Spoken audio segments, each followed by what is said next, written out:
What's up everyone? I'm your female otaku and I'm here to review episode 4 of Chaos Child. Really glad to see that a lot of you guys are sticking with this series and want me to continue reviewing it.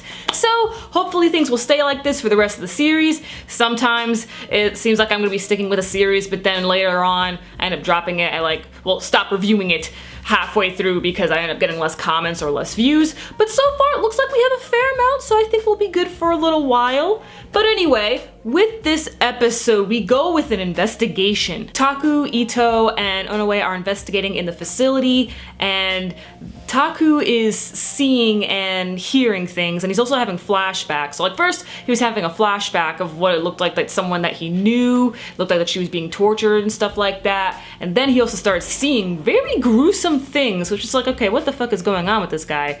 And then they make their way down to an underground prison, and they see Konosato, so I'm just like, yes! I fell in love with her even more with this episode, honestly. She is an absolute badass, but they run into her and she's doing her own investigation, so they decide to follow her, and we learn more about this whole facility. This facility is a prison for failed experiments, because they were doing human experiments for testing out the brain and stuff. So that makes me wonder, does this have anything to do with the sidekicks that we learned about last week? Like, I know we only found out that there were 2 survivors, one of the survivors being missing and the other one is caring for the other patients and stuff, well, the other prisoners I should say. But since this is all related to the brain, and also the fact that Taku's having, you know, seeing things, so this definitely all has to be connected. Like, Taku probably, he was either also experiment on and he ended up escaping and stuff like that, or maybe he was just affected by the earthquake. I'm not too sure, but I feel like that there are more survivors and that those survivors are the sidekicks.